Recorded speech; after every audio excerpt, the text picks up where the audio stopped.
En ce jour, nous célébrons la solennité de l'Immaculée Conception. C'est un 9 décembre d'ailleurs. Pour les non-catholiques, c'est important parce que quelque part, ils vont comprendre que la solennité de Marie a été changée.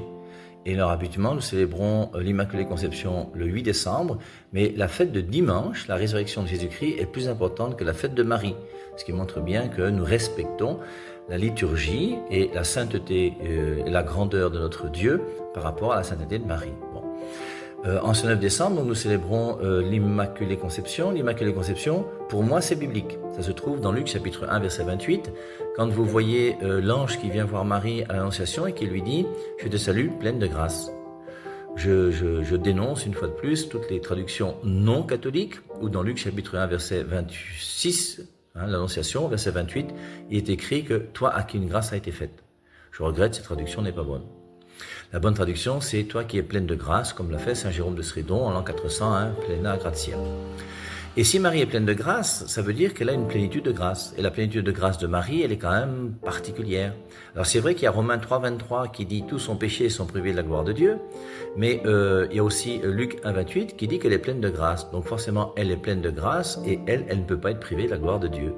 Et c'est pour ça que Romains 3, 23 s'adresse à tous les chrétiens, sauf Adam et Ève qui sont nés sans le péché originel, Jésus-Christ bien sûr, la Vierge Marie aussi, parce que le verset de Luc 1, 28 qui dit qu'elle est pleine de grâce. La première grâce que nous les catholiques nous donnons à un enfant, c'est la grâce du baptême, parce que je vous rappelle qu'un enfant ne peut pas être sauvé sans la grâce de Dieu. C'est aberrant de voir aujourd'hui tous ces gens qui affirment que le baptême n'est pas nécessaire pour un enfant, il peut être sauvé lui-même seul. Non, on n'est jamais sauvé seul, on est sauvé par Jésus-Christ et en Jésus-Christ. Et sans Jésus-Christ, il n'y a pas de salut possible. Donc le baptême des enfants que nous donnons, comme dans l'Ancien Testament, Genèse chapitre 17, on voyait Dieu qui a fait alliance avec Abraham à travers la circoncision à 8 jours, eh bien on peut donner le baptême à un enfant pour qu'il soit purifié du péché originel. Et forcément, si Marie est pleine de grâce, c'est qu'elle n'a pas ce péché originel. Et la raison est simple, c'est que Jésus-Christ a choisi Marie pour que Marie soit la mère de son fils. Or, pour que Marie puisse donner un corps pur à Jésus, il faut que le corps de Marie soit pur. Et c'est pour ça que Marie doit être exempte du péché originel, sinon elle ne pourrait pas donner un corps pur à Jésus. On trouve ça dans Job, chapitre 14, verset 4, où il est dit « Rien d'impur ne peut sortir de l'impur ». Et le corps de Jésus-Christ qui est pur ne peut sortir que du corps de Marie qui est pur. Et c'est pour cela que Dieu a donné une grâce particulière à la Vierge Marie qui est l'Immaculée Conception.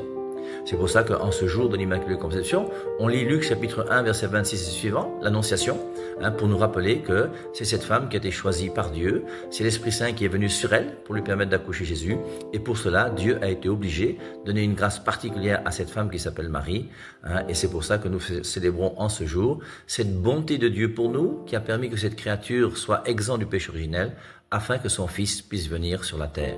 Ça tombe très bien pendant cette période de Noël, où dans quelque temps nous allons célébrer l'anniversaire de la naissance de Jésus. Rappelons-nous qu'il est venu grâce à Marie. Merci à Dieu d'avoir permis à Marie de dire oui le jour de l'Annonciation, afin que son Fils puisse venir sur terre.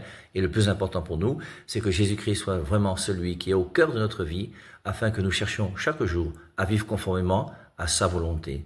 La parole de Dieu est importante, nous devons la mettre en pratique dans notre vie.